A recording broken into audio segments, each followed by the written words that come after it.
என்னடா குருவி, அடிக்கல் நாட்டி 5-6 வருஷம் ஆச்சு. நம்ம ஆளுங்க வேலையை ஆரம்பிச்சிட்டா போதும். அப்புறம் நடந்தாலும் சரி, நடக்காட்டியும் சரி, ஒரு கவலையும் இல்லை. அப்புறம் இங்கிலாந்து பிரதமர் தலையில் பழிய போட்டாலும் சரி, இன்னும் வாங்கிப்பானுங்க. என்ன குருவி, அக்கா ஹாஸ்பிட்டல் நிலவரம் ஏதாவது தெரியுமா? யாரக்கா? கலெக்டரியா கேக்குறீங்க? வேற யாரும் நான் விசாரிக்கிற மாதிரி அங்க படுத்திருக்காங்க. போயிடுவான்னு தான் சொல்றாங்கக்கா. இன்னும் கண்ணு திறக்கல. டாக்டரு நாளைக்கு சொல்லுவாரு, அவ்வளோதானுங்க. சும்மா பேருக்குன்னா படுக்க வச்சுக்கிறாங்கக்கா.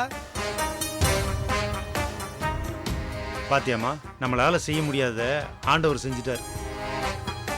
இதுக்கு தாம்மா இந்த மாதிரி ஆளுங்கள்லாம் நம்மள மாதிரி அரசியல்வாதிகளுக்கு வேணும்னு சொல்றது.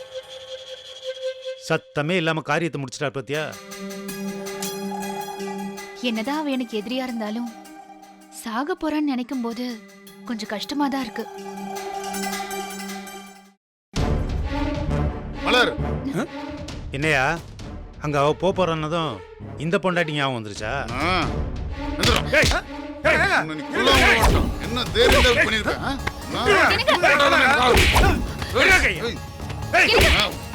என்னடா நினைச்சிட்டு இருக்க? பெரிய ரவுடியா நீ?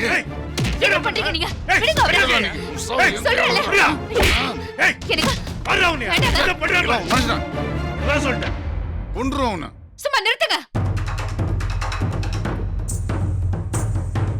உங்க இஷ்டத்துக்கு எப்ப வேணாலும் வீடு ஏறி வந்து அடிக்கிறதுக்கு தான் எங்க அண்ணன் இருக்காரா?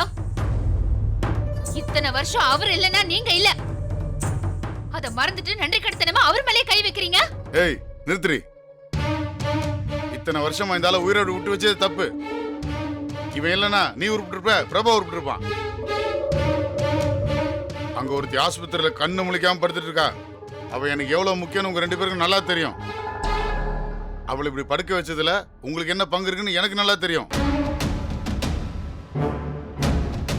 அவளுக்கு மட்டும் ஏதாவது ஆச்சு, உயிரோட விட மாட்டேன். எல்லாத்தையும் கொளுத்தி விடுவேன். கொளுத்துங்க, எல்லாரையும் கொளுத்துங்க. என்னையும் சேர்த்து கொன்னுடுங்க. என் பிள்ளைங்க ரெண்டும் அனாதையா திரியட்டும். உங்களுக்கு எப்பவும் அவளை பத்தி தானே நினைப்பு. நாங்களா யாரோ தானே. ரேவதி ரேவதி ரேவதி, ஒன்னா ரெண்டா 20 வருஷமா இந்த பேரை கேட்டுட்டு இருக்கேன். ஏய், சும்மா இரு. நியாயமா பார்த்தா அவளுக்கு தான் உன் மேல கோவம் வரணும். அவ பேசாம இருக்கா. உன்னையோ பிள்ளைங்களையோ அவ ஏதாவது பண்ணிருப்பாளா? அவளை போய் இப்படி படுக்க வச்சிட்டியே. நீ எல்லாம் ஒரு பொம்பளையா? நல்லா இருப்பே நீ. உன்ன ஏய், எவ்வளோ எங்கேயோ படுத்திருந்தா அதுக்கு நாங்க ஜவாப்தாரி ஆக முடியுமா?